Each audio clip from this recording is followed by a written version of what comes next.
नमस्कार, आप देख रहे हैं हेडलाइंस न्यूज। दिन भर की ताज़ा खबरों के लिए अभी सब्सक्राइब करें, साथ में बेल आइकन भी प्रेस कर लें। खबरों में आगे बढ़ने से पहले वीडियो को लाइक जरूर करें और अपने दोस्तों के साथ ज्यादा से ज्यादा शेयर करें। और आप किस शहर से न्यूज को देख रहे हैं, कमेंट में जरूर लिखें। पुलिस की प्रयागराज में बीते दिनों भड़की हिंसा मामले में कार्रवाई जारी है। पुलिस ने पूरे मामले में कार्रवाई करते हुए 95 नामजद और 5000 अज्ञात के खिलाफ मुकदमा दर्ज किया है। हिंसा मामले में वेलफेयर पार्टी ऑफ इंडिया के प्रदेश महासचिव जावेद अहमद आका जावेद पंप को गिरफ्तार किया गया था। पुलिस ने दावा किया है कि जावेद के घर से अवैध हथियार बरामद किए गए। हिंसा के बाद पुलिसिया कार्रवाई के साथ ही रविवार को प्रयागराज विकास प्राधिकरण ने उनके खिलाफ कार्रवाई की है। उनके आलीशान घर को ध्वस्त कर दिया गया है। अवैध निर्माण करने के आरोप में उक्त कार्रवाई की गई। कार्रवाई से पहले जावेद के घर के बाहर पीडीएस की ओर से नोटिस चिपकाया गया था। पूर्व मुख्यमंत्री और आरजेडी चीफ लालू प्रसाद यादव ने बिहार की जनता से भावुक अपील की है। लालू ने अपने 75वें जन्मदिन पर आई शुभकामनाओं के लिए धन्यवाद नोट जारी किया है। इसमें उन्होंने कहा है कि वो जिंदगी भर न्याय के लिए लड़ते रहे, अब लोगों को उठकर लड़ने का समय आ गया है। लालू प्रसाद यादव ने रविवार को सोशल मीडिया पर थैंक यू नोट शेयर किया। इसमें उन्होंने लिखा है कि संसाधनों की कमी से नहीं बल्कि मजबूत इरादों की कमी से न्याय की भावना को नुकसान पहुंचता है। इसलिए मैं देश और बिहार की जनता से अपील करता हूं कि अपने इरादों को मजबूत करो। उन्होंने कहा कि गरीब और वंचित को तरक्की होगी तभी देश आगे बढ़ेगा। छत्तीसगढ़ की राजधानी रायपुर में मुख्यमंत्री भूपेश बघेल ने केंद्र सरकार पर बदले की भावना से कार्रवाई करने का आरोप लगाया है। उन्होंने कहा है कि मैं आज दिल्ली जा रहा हूं, चूंकि कल कांग्रेस के पूर्व अध्यक्ष राहुल गांधी की प्रवर्तन निदेशालय के सामने पेशी है। इस दौरान मुख्यमंत्री भूपेश बघेल ने बताया कि आईसीसी से हम सब लोग जाएंगे। उन्होंने कहा है कि केंद्र सरकार ईडी, सीबीआई और आयकर विभाग का दुरुपयोग करते हुए विपक्ष की आवाज को दबाना चाहती है। बता दें कि जिसके चलते विपक्ष दल कांग्रेस ने फैसला लिया है कि सोमवार को जब राहुल गांधी ईडी के सामने पेश होने जाएंगे, उसी समय पार्टी कार्यकर्ता देश भर में ईडी दफ्तर को बाहर विरोध प्रदर्शन करेंगे। भारतीय अर्थव्यवस्था के 2026 से 27 तक 5000 अरब डॉलर को पार करने के मुख्य आर्थिक सलाहकार के बयान पर कांग्रेस के वरिष्ठ नेता और पूर्व वित्त मंत्री पी चिदंबरम ने रविवार को कहा है कि यह लक्ष्य की प्राप्ति के लिए गोल पोस्ट को स्थानांतरित करने का मामला लगता है, क्योंकि शुरुआत में इसके लिए 2023 से 24 का लक्ष्य रखा गया था। वित्त मंत्रालय के प्रतिष्ठित समारोह आजादी का अमृत महोत्सव को संबोधित करते हुए सीई अनंत नागेश्वरन ने पिछले हफ्ते कहा था कि आईएमएफ ने भारतीय अर्थव्यवस्था को 26-27 तक 5000 अरब डॉलर को पार करने का अनुमान लगाया है।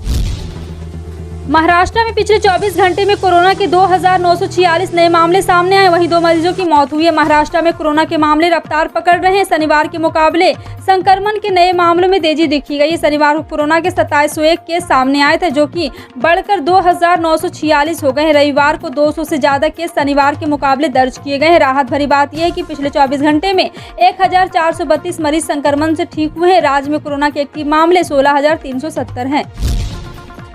पैगंबर मोहम्मद के बारे में बीजेपी के 2 पूर्व पदाधिकारियों की कथित विवादित टिप्पणियों को लेकर पैदा हुए आक्रोश के बीच कांग्रेस के नेता शशि थरूर ने रविवार को कहा कि अब समय आ गया है कि प्रधानमंत्री नरेंद्र मोदी देश में घृणास्पद भाषण और इस्लामोफोबिया की घटनाओं के बढ़ने पर अपनी चुप्पी तोड़े। थरूर ने कहा है कि वो लोग मोदी की चुप्पी को अभी जो कुछ भी हो रहा है उसके समर्थन के तौर पर देख रहे हैं। थरूर ने न्यूज एजेंसी पीटीआई को दिए इंटरव्यू में कहा है कि विडंबना यह है कि कुछ सालों में भारत सरकार ने इस्लामी देशों के साथ संबंधों को मजबूत करने के लिए जो प्रभावशाली कदम उठाए हैं, उनके कमजोर होने का खतरा पैदा हो गया है। नुपुर शर्मा द्वारा पैगंबर मोहम्मद पर की गई विवादित टिप्पणी के विरोध में शुक्रवार को यूपी के कई जिलों में हिंसक विरोध प्रदर्शन हुए थे। जुमे की नमाज के बाद हुई घटनाओं के बाद योगी सरकार एक्शन मोड में आ गई है, लिहाजा पुलिस विरोध प्रदर्शन के दौरान हिंसा फैलाने वालों को चिन्हित कर कार्रवाई कर रही। वहीं समाजवादी पार्टी के प्रमुख अखिलेश यादव लगातार पुलिस की कार्रवाई पर सवाल उठा रहे हैं। इसके साथ ही उन्होंने एक वीडियो भी शेयर किया था, जिसमें कुछ पुलिसकर्मी लॉकअप में कुछ लोगों को लाठियों से पीटते हुए नजर आ रहे हैं। दिल्ली में भीषण गर्मी और बढ़ते तापमान के बीच आम लोग घर से बाहर निकलने से बच रहे हैं, लेकिन क्या आपको पता है कि इस साल दिल्ली में गर्मी, हीटवेव और बढ़ते तापमान की वजह से दिल्ली की हवा जहरीली हो गई है। दिल्ली में लगातार बढ़ते तापमान के चलते पारा 46 डिग्री के पार हो रहा है। इसके चलते हवा में मौजूद ओजोन गैस ने भी सारे रिकॉर्ड तोड़ दिए हैं। दरअसल centre for science and environment ने एक रिपोर्ट तैयार की है, जिसमें यह सामने आया है कि 122 सालों में गर्मियों का रिकॉर्ड टूटने के बाद इस साल की गर्मी के चलते हवा में ओजोन की मात्रा में भी बढ़ोतरी हुई है, जिससे दिल्ली एनसीआर की हवा अधिक जहरीली हो गई है। पश्चिम बंगाल के नदिया जिले के शांतिपुर क्षेत्र में पीने के पानी को लेकर दो पक्षों में विवाद हो गया। इसके बाद पत्थरबाजी और बमबारी भी हुई। सूचना के बाद मौके पर पहुंचे पुलिस ने हालात को काबू में करने का एक और लाठीचार्ज और आंसू गैस के गोले दागे। इस दौरान पुलिस ने करीब 20 लोगों को हिरासत में लिया। यह घटना शांतिपुर थाना क्षेत्र के गायसपुर ग्राम पंचायत के तेंगरी डांगा मेडियापारा की है। यहाँ दो गुटों में झड़प हो गई। पता चला है कि सुबह नल से पानी को लेने के लिए महिलाओं के में झगड़ा हो गया था। बाद में ये झगड़ा हाथापाई बदल गया। उसके बाद जमीनी स्तर के दोनों गुटों की ओर से ईंट और पत्थर फेंके जाने लगे और जिससे दंगा बढ़ता चला गया। देश के सबसे सर्वोच्च पद यानी कि राष्ट्रपति के लिए 18 जुलाई को चुनाव होना है। इसके लिए भाजपा के नेतृत्व वाले एनडीए और कांग्रेस की अगुवाई वाले यूपीए गठबंधन में हलचल बढ़ गई है।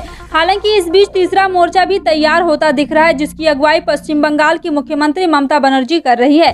फिलहाल तीसरे मोर्चे का भविष्य दिख नहीं रहा है, क्योंकि विपक्ष के कई दल इसकी मुखालफत करने लगे हैं। दूसरी तरफ हर किसी की नजर राष्ट्रपति पद के संभावित उम्मीदवार के नामों पर टिकी हुई है। हर कोई कयास लगा रहा है कि एनडीए की तरफ से कौन उम्मीदवार होगा और उसे टक्कर देने के लिए विपक्ष किस नाम को आगे बढ़ाएगी। राजनीतिक गलियारों में चर्चा ये भी की है एनडीए से पहले विपक्ष अपने उम्मीदवार का ऐलान कर सकता है।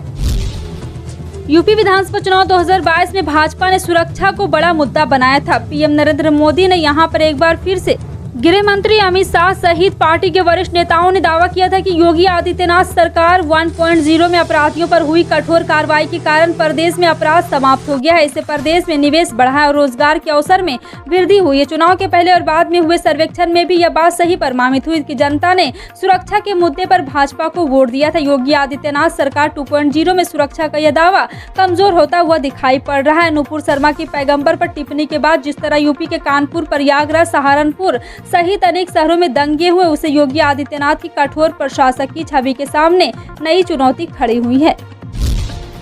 आम आदमी पार्टी ने दिसंबर में होने वाले गुजरात विधानसभा चुनाव से पहले रविवार को राज्य की पुनर्गठित इकाई के पदाधिकारी के नामों की घोषणा की और कहा है कि वो दिसंबर में होने वाले चुनाव में सत्ता और भाजपा से सीधे लड़ाई के लिए तैयार है। आपके गुजरात प्रभारी संदीप पाठक ने यहां संवाददाताओं से बात करते हुए कहा क्या है कि पार्टी के हालिया परिवर्तन यात्रा और ग्राम स्तर की बैठक के दौरान लाखों लोग पार्टी में शामिल हुए और 30,000 से अधिक लोगों ने इसका सक्रिय सदस्यता ली।